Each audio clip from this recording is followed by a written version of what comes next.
Bonjour et bienvenue pour le deuxième épisode, ou troisième, ça dépend de l'ordre dans lequel vous allez regarder, c'est conçu comme ça de toute façon, de la rubrique correction de mon émission Super Smash Bros Delirium, où j'imagine comment des personnages inattendus seraient jouables dans Super Smash Bros.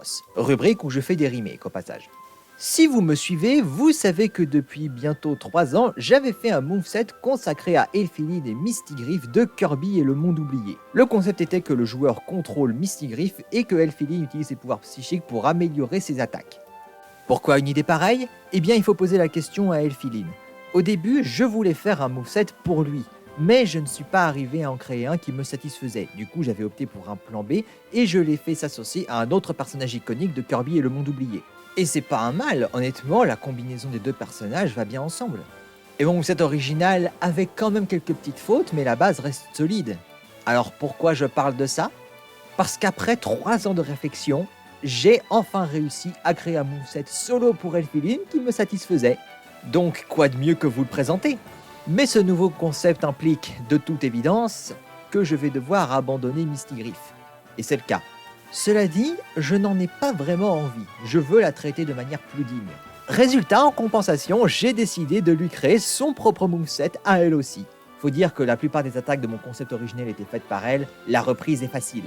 La vidéo sur laquelle vous avez cliqué va surtout parler de Elfilin, mais le moveset de Mistigriff est déjà fait et vous pouvez aller le regarder si vous le souhaitez. Donc choisissez ce qui vous intéresse le plus et on peut y aller.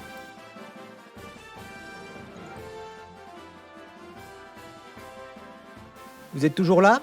Bien. Sur ce, parlons de l'innocence incarnée d'un destructeur de planètes.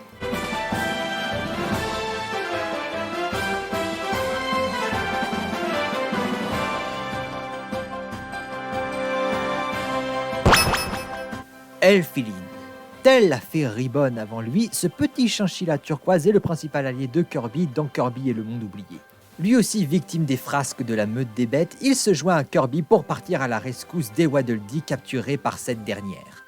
Un adorable bout de chou à qui on donnerait le bon Dieu sans confession, si ce n'était pas pour la meute des bêtes qui voue un certain attrait pour lui et qui tente sans arrêt de le capturer. Mais pourquoi donc ? A priori pour servir le même rôle que Kirby, mais nous autres fans de Kirby, nous sommes habitués à recevoir des coups de poignard dans le dos. Résultat, Elfilin a fini par devenir très suspect. Et en atteignant la fin du monde oublié, on découvre qu'en effet que Elfilin nous cachait des petits trucs. Que lui-même il ignorait, cela dit, donc on ne peut pas dire qu'il nous a trompés. Elfilin est en réalité la part de bonté d'une créature alien conquérante nommée Ultimo Iphilis. Arrivé dans le monde oublié il y a des siècles et le saccageant, il a fini par être capturé par des scientifiques qui ont étudié ses capacités de téléportation incroyables. Expérience au bout desquelles les habitants du monde oublié ont fini par partir explorer l'univers et laissant Fecto Iphilis séparés en 2 morceaux. Elfilin, la part de bon, et Ultimo Iphilis qui incarne tout le reste. Cependant, Oublio ayant un état physique très instable était désormais confiné dans une capsule. Mais toujours doté de pouvoirs psychiques extraordinaires, il les utilisa pour prendre le contrôle de Léogar. Et oui, c'est lui le vrai fondateur de la meute des bêtes dans le fond. Et ce dernier, enragé, n'avait plus qu'un but en tête, retrouver Elfilin et refusionner avec lui. Ce qu'il réussit à faire, mais l'Ultimo Iphilis ressuscité n'a pas pu faire le poids face à Kirby qui sauva Elfilin et le vint pour de bon. Avec ce résumé, vous avez ainsi la raison pour laquelle j'étais intéressé par lui. Il paye pas de mine, mais il a montré qu'il avait un pouvoir latent intéressant. Mais c'est également une des raisons pour lesquelles j'ai eu du mal à lui créer un moveset dans un premier temps. Ok, il est la deuxième moitié d'une créature qu'on a vu capable de combattre. Mais à tout reprendre de Ultimo Oublio, on en oublie l'identité d'Elfilin. Était-ce seulement possible de faire un bon moveset qui soit adapté au second tout en reprenant des trucs du premier ? Bref, tout un tas de questions qui me taraudaient qui fait qu'au final j'ai jeté mon dévolu sur un plan B. Et au final, ouais, c'était possible. La réflexion fut longue, mais elle a enfin porté ses fruits. Je pense avoir enfin réussi à créer un bon moveset pour Elfilin qui reprend en effet des attaques d'Elphilis sans en abuser et tout en lui donnant son propre style. Sur ce, ne perdons plus de temps, voyons ce que pourrait donner Elfilin s'il était jouable dans Super Smash Bros. Pour commencer avec son design, on a une question qui se pose. Comment gérer sa lévitation ? Vu sa petite taille et le fait qu'il flotte constamment, on pourrait croire que ce serait difficile de bien gérer ses hitbox. Eh bien, détrompez-vous. Elfilin reste très souvent à la hauteur de Kirby, ce qui le rapproche souvent du sol. Résultat, on peut faire de lui un combattant du gabarit de Pichu qui flotte constamment au-dessus du sol pour marcher ou courir. Et ce sans que ça fasse tâche. Et pour son design, on peut en effet le reprendre tel quel issu du monde oublié. Pour ses autres skins, on ne va rien faire de très compliqué et on va se contenter de changer la couleur de sa fourrure. Dans l'ordre, on a rose, jaune, vert, bleu foncé, gris comme un chinchilla lambda, et ces deux derniers skins sont inspirés par les couleurs de Ultimo Ephilis, une version plus puissante de Fecto Ephilis, à savoir blanc et rouge. Et pour s'entrer sur le stage, il arrive à travers un des nombreux portails de téléportation qu'on voit dans le monde oublié. Portail à l'origine créé par Fecto Oblio que Elfilin peut lui aussi ouvrir. Elfilin est plus puissant qu'on le croirait au premier abord et il mettra cette puissance à contribution, certes. Mais ça ne veut pas dire qu'il est agressif. Il sait se défendre mais il n'est pas habitué au combat direct prolongé. C'est comme Pichu, mais là où le Pokémon sait infliger plus de dégâts et est plus dans ta face, Elfilin est bien plus pacifique et en retrait. La plupart de ses attaques l'aident surtout à tenir éloignés les adversaires et les repousser. Rien de plus. En termes de statistiques, il est très petit et très léger. Mais mine de rien, il est dans la moyenne niveau déplacement sur tous les fronts. Combiné à cela le fait qu'il peut sauter 6 fois en tout comme Kirby et que sa vitesse de chute et gravité sont assez faibles, il est vraiment très à l'aise en l'air. À part ça, il n'a aucune option de déplacement supplémentaire. Maintenant, il est enfin temps d'aborder ses attaques. La plupart sont similaires à celles de Ness, il se contente de donner des petits coups renforcés par ses pouvoirs, ou alors il met tout son corps à contribution. Voyons cela de plus près. Son direct est en 3 coups, il donne d'abord un coup de la patte gauche, puis un de la patte droite, avant de pousser avec ses deux mains vers l'avant créant une onde de choc d'énergie psychique. Son attaque côté est comme Pikachu, un coup qu'on appelle un horse kick, un double coup de pied. Son attaque haut est comme celle de Limar, un saut tourbillonnant où il inflige des tonnes de petits coups entraînant ses adversaires. Son attaque bas est une pseudo-balayette à même le sol. Et son attaque rapide est comme celle de Kirby, sauf qu'elle est renforcée par de l'énergie psychique au lieu d'avoir des propriétés de feu. A noter qu'en plus, elle a une propriété spéciale que j'avais donnée à mon moveset de Florian en septembre. Cette attaque rapide ne s'arrête pas au rebord, mais Elfilin ne retombe qu'une fois que l'attaque est pleinement terminée. Et pour ses attaques de recouvrement, il se contente de frapper autour de lui en créant des décharges d'énergie psychique. Pour ses attaques smash, il commence à utiliser ses pouvoirs psychiques de façon un peu plus extravagante. Pour son attaque smash côté, il contrôle par télékinésie un cône de circulation comme Kirby les utilise pour la transformisation de ce jeu. Elfilin soulève le cône, le pointe vers le sol devant lui et le plante de toutes ses forces. L'attaque en elle-même est faible mais elle est très efficace pour briser les boucliers. Son attaque smash haut est un projectile où il utilise ses pouvoirs psychiques pour arracher un rocher du sol et le lancer vers le haut. Et enfin, pour son attaque smash bas, il érige un dôme d'énergie psychique tout autour de lui. Ce serait l'une des attaques smash les plus faibles, mais sa hitbox est constante et elle protège Elfilin tout autour de lui. Pour son attaque aérienne neutre, il s'entoure d'un dôme d'énergie psychique. L'attaque n'est pas très forte, mais elle bloque également tous les projectiles comme son attaque smash. Ses autres attaques aériennes sont assez spéciales. Elfilin attaque en usant de tout son corps dans des coups qui le font bouger beaucoup, mais qui le ramènent toujours à sa position initiale. L'attaque aérienne avant est un coup latéral de gauche à droite. L'attaque aérienne arrière est un dropkick qui le fait beaucoup avancer. Son attaque aérienne haut est une sorte de looping. Et son attaque aérienne bas est une sorte de dropkick vrillé. A noter que si elle touche le sol, elle fonctionne comme un stall and fall classique et Elfilin se retrouve à nouveau à terre. Niveau saisie et lancé, pour le coup il n'y a rien d'extravagant. Pour sa saisie, il attrape son adversaire par télékinésie et l'attaque avec des décharges d'énergie psychique. Quant à ses lancers, ils sont identiques à d'autres utilisateurs de pouvoirs psychiques de Smash. Son lancer avant et son lancer arrière sont exactement comme ceux de Ness et Lucas, sans le côté kill throw cela dit. Et ses lancers haut et bas sont exactement comme ceux de Mewtwo, rien d'original. Pour les provoques, on n'imagine pas un personnage aussi adorable provoqué, mais bon, il va faire de son mieux. Pour la provoque haut, il salue la caméra. Pour sa provoque bas, il utilise ses pouvoirs psychiques pour examiner l'environnement, comme il est capable de faire dans l'îlot Oblio de Kirby et le monde oublié.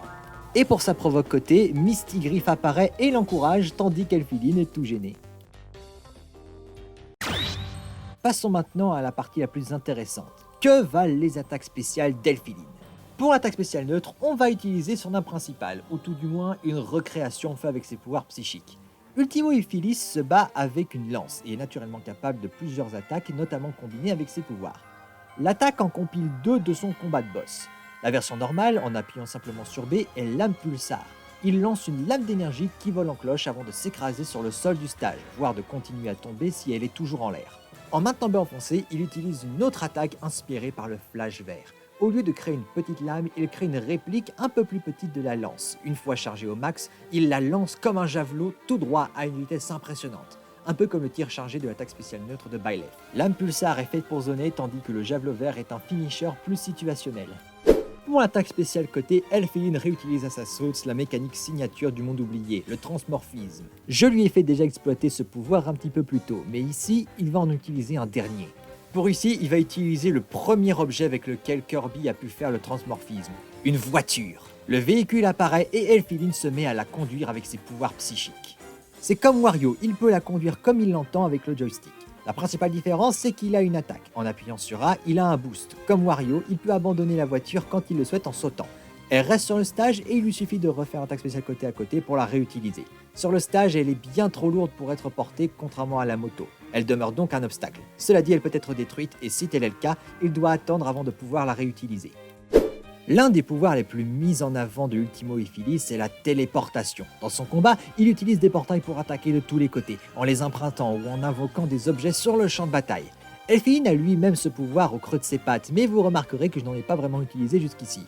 Vous trouvez ça logique qu'il n'en abuse pas, mais pour une attaque spéciale haut, c'est parfait. Mais avec un petit twist.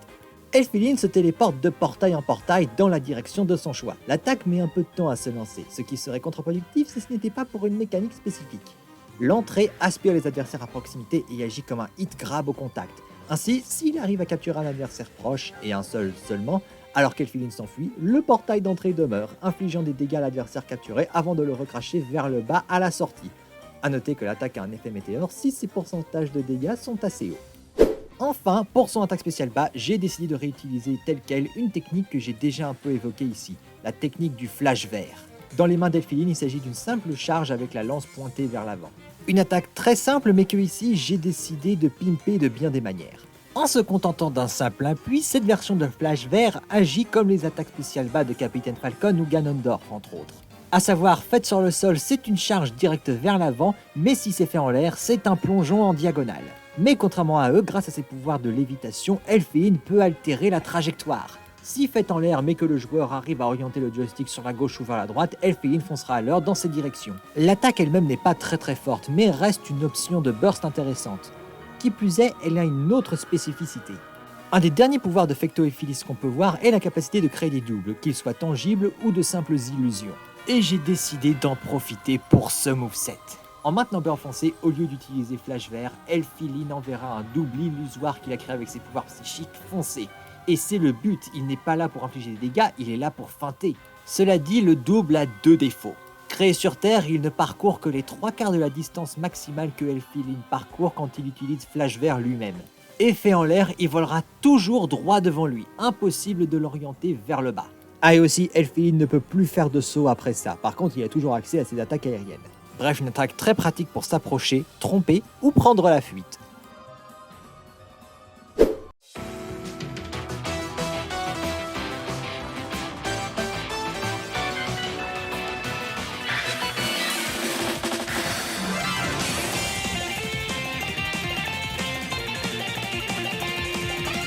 Pour le coup, ce Final Smash est très improvisé, mais regroupant énormément des éléments du final du monde oublié. Avec les débris et les météores avec lesquels Ultimo Ephilis bombarde nos héros et le camion utilisé pour l'ultime transmorphisation du jeu, on a de quoi faire. Pour son Final Smash, Elfelyn utilise ses pouvoirs de téléportation à la plus grande échelle. Il ouvre un énorme portail duquel sortent des tas de débris.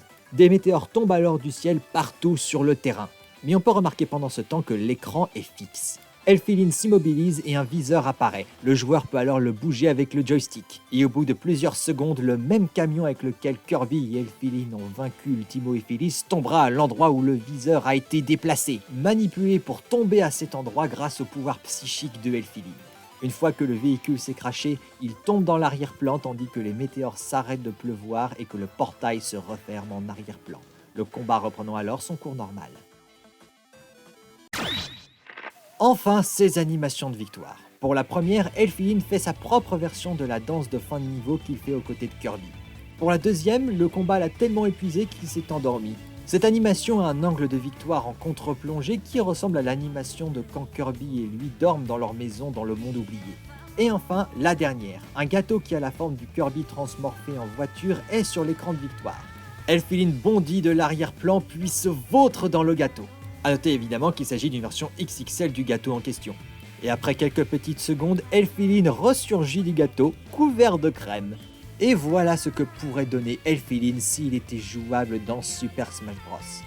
3 ans, vous vous rendez compte, ça fait bientôt 3 ans que j'avais abandonné l'idée de créer un moveset solo pour lui. Je ne m'attendais pas à pouvoir le créer un jour. Vraiment, c'est une arlésienne qui se réalise. Et j'espère que le concept vous a plu autant qu'il m'a plu à moi. Sur ce, merci d'avoir regardé cette vidéo. Si elle vous a plu, n'hésitez pas à mettre un like, un commentaire gentil ou une critique constructive à faire, la section commentaires est ouverte. Si mon futur contenu vous intéresse, n'oubliez pas de vous abonner et d'activer la cloche. Vous pouvez également me retrouver sur les autres réseaux sociaux affichés à l'écran. Et quant à moi, je vous dis à demain pour la première partie du 4e épisode de Super Smash Bros. Delirium.